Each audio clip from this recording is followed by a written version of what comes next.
You're listening to The State of Work, the podcast by Lano. The State of Work is about finding your place in the changing world of work as an individual or an organisation. In each episode, we dive into some of the benefits and limitations we face when it comes to remote and flexible work. We'll discuss how we work, how we hire and manage people, and how we live in this increasingly global workplace. I'm your host, Maddie Duke, and in this week's success story, I'm speaking to Sibylle Greindl, Head of Acquisition at Accountable. Accountable is a tax and bookkeeping app specifically for freelancers. By automating admin processes, Accountable enables freelancers to focus on what really matters to them and to take the stress out of managing taxes. I spoke to Sibylle about her experiences of working with Accountable's distributed team.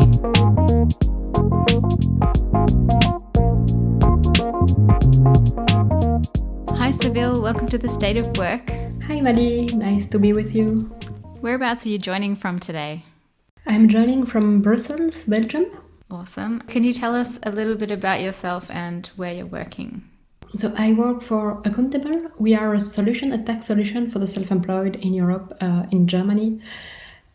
So we offer self-employed the opportunity to get control and visibility over the taxes from their phone, and just say goodbye to paperwork for real.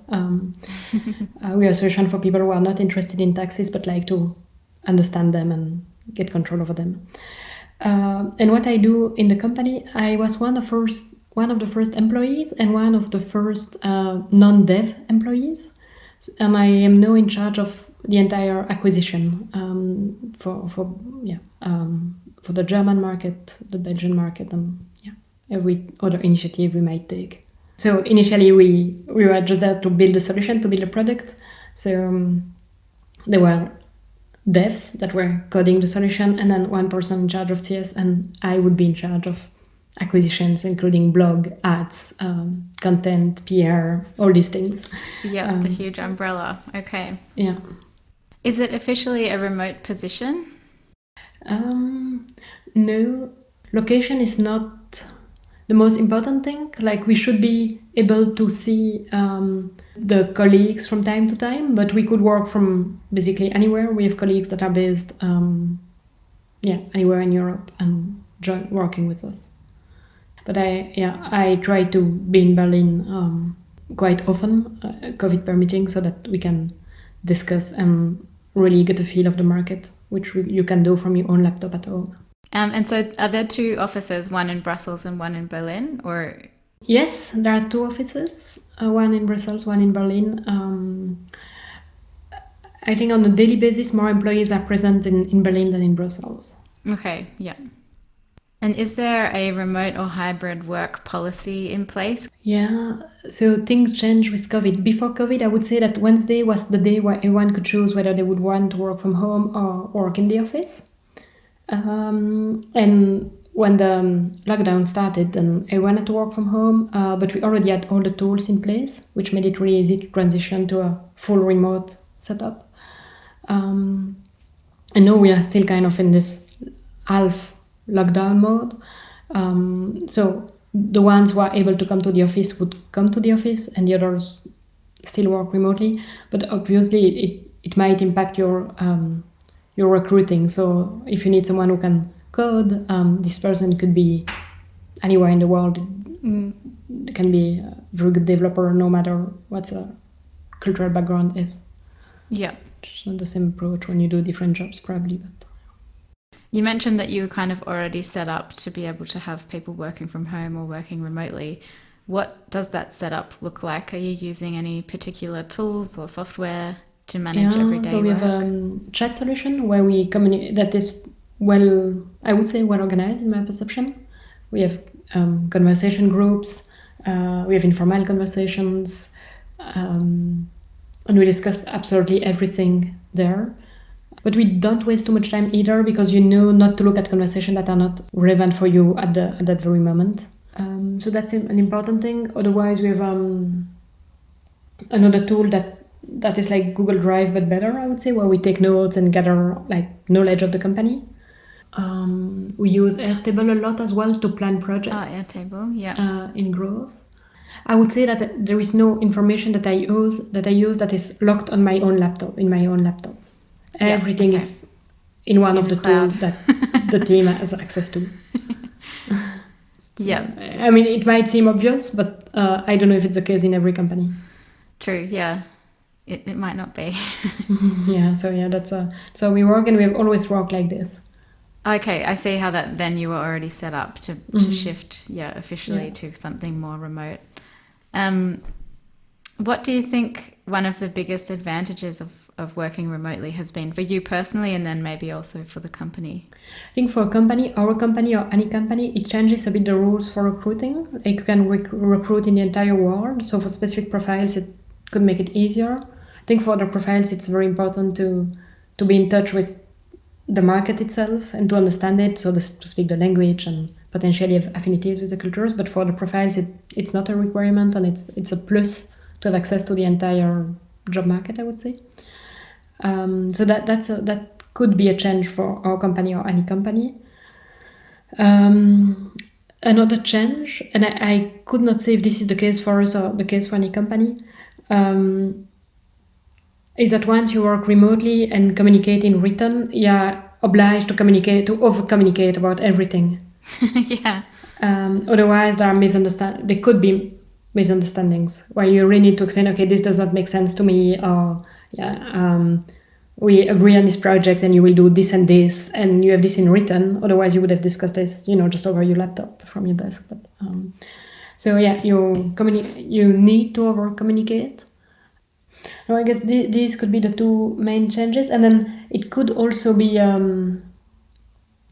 if you're a company that is well organized for remote working, I think it could be perceived by candidates as a plus as well, as added value. It is. Yeah, it's definitely more attractive. People expect it. Yeah, and as a person, it's mixed. I sometimes miss the energy of being in the office with my colleagues. That gives me a lot of energy. But on the other hand, working from home allows me for longer stretches of concentration, not being interrupted, not being distracted. So it's super valuable as well. So having a bit of both is ideal. And I think the work-life balance is obviously a win. Less commute, and so I just after the first lockdown, like beginning of this year, end of last year, we had a baby. So obviously, I already forget when you start a family, then it's much easier to be able to work remotely from time to time, because you every minute that you can save is valuable. So that's a change at personal level. But yeah, I guess I'm not the only one who appreciates that. Does remote work and work from home at Accountable also come with an element of flexibility in terms of time? Like, are you able to start a bit earlier and finish earlier, or are you still kind of working between the regular 9 to 5? We have always been a company that would focus on results more than on time. Mm-hmm. So I don't think it changed anything. I think it's really okay to say, I could totally tell my team that at 6, okay, I need a break, and I need to rush to daycare to pick up the baby, and I'll be back at 8, and it's absolutely no problem. Or I need a break for 30 minutes, but I'll be back later. And I would do this in the office as well. I would go for a walk for 15 minutes or 30 minutes, very openly, not pretend that I'm taking a call somewhere else. So I don't think it really changed anything, because we have always been pretty open about that. So valuing trust and results rather than that sort of focusing really intensely on the detail of the input, maybe. Yeah. There's maybe one thing about remote. Some of us pay attention, especially the ones who work a lot in team, to let the others know when they take a break, or when they're having lunch, or when they're in a meeting, so you don't expect a quick answer. And that sometimes it's useful when you work remotely, because you have no idea whether you can count on your colleague at that very moment, or you have to wait for 10 minutes. So. Yeah, that's a really good point. Does Accountable work with any freelancers? Yes, we work for freelancers, but we also work with freelancers a lot. It's especially interesting for us to work with freelancers who can, at least the part of the company that I know best, we appreciate with freelancers who can create content. because they bring their own point of view of, okay, this is my pain, this is how I see things. So it's very valuable not to produce necessarily all content, all videos, all ads in-house, but also have their opinions. And they're based, I would say, in Germany, but not necessarily in Berlin. That's quite a unique advantage, I would say, where freelancers can help you to create content, and they're also your target audience that you're trying to appeal to. So that's such like they can bring a really valuable perspective. Yeah, definitely. I guess for any self-employed people listening that are based in Germany or Belgium, check out Accountable. I guess so. I can only recommend it. Yeah. Yeah, definitely. Do you have any kind of rituals around celebrations or completing projects when people are based in different places? Yeah, every Friday we close the week with a meeting with absolutely everyone taking part in the company, and I think it's kind of it's a bit of a celebration. It's discussing the achievements, discussing company projects. Yeah, awesome. I guess that's kind of covers most of the topics I wanted to ask about. Was there anything else you wanted to add about maybe your favorite part about working from home? Yeah, when you come to the office and you lost the habit of coming to the office, every day in the office feels like a party day. Yeah. Usually, commuting is like, I have to, take the train, and then I have to talk to my colleagues. I sometimes don't even want to talk to them, but this never happens in our team, because every time we see each other, it's like, oh, you're in the office today. Yeah, it's really exciting to see people. Yeah.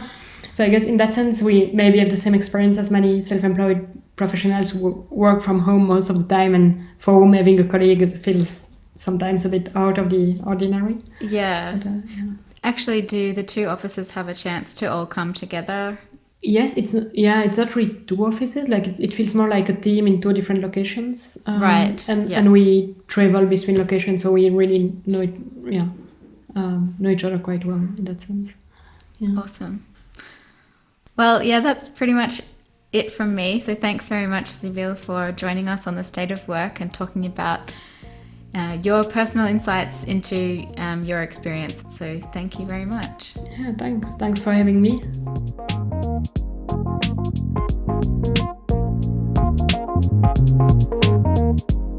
The State of Work is brought to you by Lano. The Lano platform has everything you need to grow your global team. Find out more at lano.io. To read more about Sibylle's story, head to podcast.lano.io. Thanks for listening, and see you next time on The State of Work.